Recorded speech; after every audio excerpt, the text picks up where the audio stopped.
జరుగుతుంటే ఏమిటండి ఈ పిచ్చి మాటలు? ఇది ఎవరైనా జడ్డోళ్ళు అనుకుంటారు ఈ రాష్ట్రంలో ఉన్నటువంటి పౌరులందరూ? మీరు చెప్తున్నటువంటి మాటలకు ఏమైనా అర్థం ఉందా?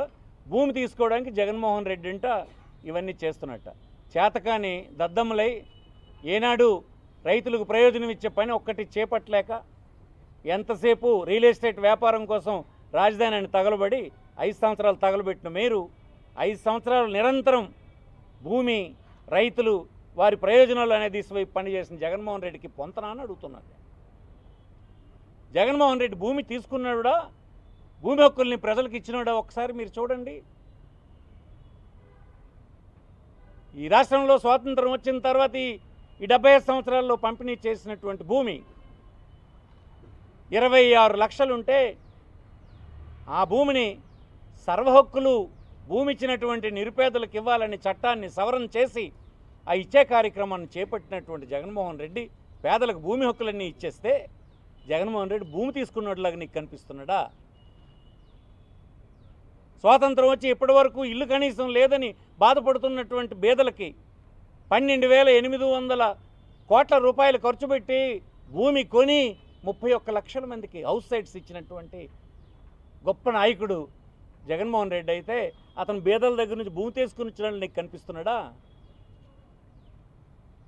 బ్రిటిషర్స్ సర్వే చేసినప్పుడు చుక్కల భూములను నిలిచిపెట్టినటువంటి అయోమయంగా ఉన్నటువంటి 3 లక్షల ఎకరాల భూమి చట్టాన్ని సవరణ చేసి డాటెడ్ ల్యాండ్స్ అన్నిన్ను ఆ సాగులో ఉన్నటువంటి రైతులకు ఇచ్చేటువంటి చట్టాన్ని తెచ్చి ఇచ్చే కార్యక్రమం ఈ 5 సంవత్సరాల్లో జరిపించినటువంటి జగన్మోహన్ రెడ్డి నీకు భూములు తీసుకున్నట్లా కనిపిస్తున్నాడా? అబద్ధాల కోర్లు మీరు ఎంత అన్యాయంగా మాట్లాడుతున్నారో, ఎంత తెలివి తక్కువ మాట్లాడుతున్నారో నవ్వుకుంటున్నారు మీ తాలూకు చర్యలకి. అంటే ఏమీ చేయడానికి లేక, ఏది విమర్శించడానికి లేక ఇలాంటి అబద్ధపు ప్రచారాలతో ఎన్నికలను గడిపేద్దాం అనుకుంటున్నారా? సాధ్యం కాదని మనం చేస్తున్నాం. ఈ రాష్ట్రంలో సోషల్ మీడియా ఉంది, మీ దగ్గర ఛానల్స్ 4 ఉండొచ్చు, కానీ లక్షలాది కోట్లాది ఛానల్స్ ప్రజల చేతుల్లో ఉన్నాయని ఈ సందర్భం మనం చేస్తున్నాం. ఏ సీనియర్ అడ్వకేట్ నేను అడగమనండి, చట్టం మేము తెచ్చిందా, బీజేపీ ప్రభుత్వం సజెస్ట్ చేసిందా? చట్టం మేము అమలు చేస్తున్నామా ఈ రాష్ట్రంలో? లేదని మీకు 10 సార్లు చెప్పలేదా? కోర్టులో కావాలంటే కోర్టులో కూడా ప్రభుత్వం తరఫున మా న్యాయవాదులు వివరించలేదా? దేశం అంతా కాన్సెస్ వచ్చిన తర్వాతే చేస్తామన్న మాట చెప్పలేదా? శివాయి జమాదార్ అనే భూములు ఉంటాయి. శివాయి జమాదార్ అంటే రాష్ట్రంలో ప్రజలకు చాలా తెలియకపోవచ్చు. తన ఆధీనంలో ఉండి ప్రభుత్వ భూమి అనేక దశాబ్దాలుగా పండించుకుంటున్నా ఏ హక్కులు లేకపోతే ఇప్పుడు దగ్గర 2 లక్షల ఎకరాల భూమికి పట్టాలు ఇచ్చే పని చేశాం. జగన్మోహన్ రెడ్డి మీకు భూములు తీసుకున్నట్లా కనిపిస్తున్నాడా? అసలు మీ భావజాలానికి వైఎస్ఆర్ కాంగ్రెస్ పార్టీ భావజాలానికి చాలా తేడా ఉందని మనం చేస్తున్నాం. మీరేనాడు ఒక పేదవాడికి, ఒక రైతుకి ప్రయోజనం అయ్యే పని ఎప్పుడైనా నువ్వు చేసావా? వాళ్ళందరి మీద వ్యాపారం చేయాలని మీరు చూశారు. వాళ్ళ భూములు తీసుకొని రాజధానిని ఒక వ్యాపార కేంద్రంగా, రియల్ ఎస్టేట్ వ్యాపారంగా చేయాలని మీరు ప్రయత్నం చేశారు. మీకు జగన్మోహన్ రెడ్డికి లెక్క అని అడుగుతున్నాను. నువ్వు వ్యాపారం చేయాలని చూస్తే దాంట్లోనే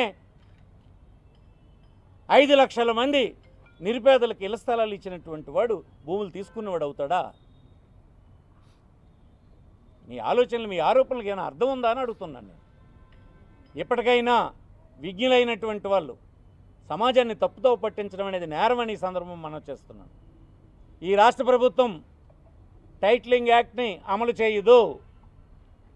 దేశంలో కన్సెస్ వచ్చినప్పుడే దేశంతో సహా మేము చేయాలా లేదన్నది ఆలోచన చేస్తాం. కార్డు 2.0 సాఫ్ట్వేర్ 135 డాక్యుమెంట్స్ జనరేషన్ మాడ్యూల్ని ఒకటి అమలు చేయడానికి ఒక టెస్టింగ్ మెమోని commissioner of inspector general stamps and registration department వాళ్ళు ఒకటి విడుదల చేశారు. దీన్ని చూసినటువంటి కొంతమంది ఆతృతతో ఒక రాజకీయ పార్టీకి నష్టం కలిగించాలని, ముఖ్యంగా వైఎస్ఆర్ పార్టీకి నష్టం కలిగించాలని, తద్వారా తెలుగుదేశానికి ప్రయోజనం కలిగించాలని వారు ఇది అర్థం చేసుకోకుండా అర్థమైన అసత్యాలు ప్రచారం చేయడానికి తీవ్రమైనటువంటి పదాలను ఉపయోగించి పౌరుల్ని మోసం చేయడానికి ఈ ప్రభుత్వం తయారవుతుందన్నట్టుగా ప్రచారం చేశారు. నేను కొన్ని టీవీల్లో చూశాను, కొన్ని పేపర్లలో చూశాను. అయితే ఈ మెమోస్ ఎందుకు ఇష్యూ చేసింది డిపార్ట్మెంటు? ఈ కార్డ్ అనేటువంటి ప్రాజెక్టు సాఫ్ట్వేర్ బేసికల్ ఇది ఆన్లైన్లో document registration, online slot booking, ఎక్కడి నుంచి ఎక్కడైనా రిజిస్ట్రేషన్ చేసుకునేటువంటి అవకాశం కలిగించేది. ఆటోమ్యుటేషన్ సర్టిఫికేట్ అండ్ ఈసీ జారీ చేయడం, stock holding integration, ఈస్టామ్ software ping వంటి అంశాలకు సంబంధించిన ప్రైమ్ కార్డ్ సాఫ్ట్ మాడ్యూల్ ఇది. అంటే ఒక చోట నుంచి ఒక చోట రిజిస్ట్రేషన్ చేసుకోవడానికి ఉపయోగపడే సాఫ్ట్వేరు, డాక్యుమెంట్లని రిజిస్ట్రేషన్ ఆన్లైన్లో రిజిస్టర్ చేయడానికి, ఆన్లైన్ స్లాట్ బుక్ చేయడానికి, ఆటోమ్యుటేషన్ అంటే ఇంతకుముందు తహసీల్దారు వద్దే మనం మ్యుటేషన్ చేసుకోవడానికి వెళ్ళేవాళ్ళం. ఇప్పుడు అలా ఉండదు. భూమి రిజిస్ట్రేషన్ అయిన వెంటనే ఆన్లైన్లో ఆటోమేటిక్గా మ్యుటేషన్ అయిపోతుంది, రెవెన్యూ రికార్డులో అది రిఫ్లెక్ట్ అయిపోతుంది. ఇది పౌరులకి ప్రయోజనకరమైనటువంటి సాఫ్ట్వేర్ ఇది. అలాగే ఈసీ జారీ చేయడం, ఇవన్నిటికి సంబంధించిన సాఫ్ట్వేర్ ఇది. ఆటోమేటిక్గా వచ్చేస్తాయి ఇవన్నీ. ఈ మెమో పట్టుకొని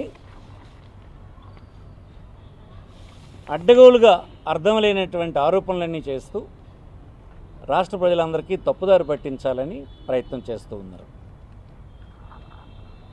ఇది ఒక విధంగా ఎన్నికలు కనుక సరిపోయింది, కానీ ఇది క్రిమినల్ యాక్షన్ తీసుకోవాలి వీళ్ళ మీద.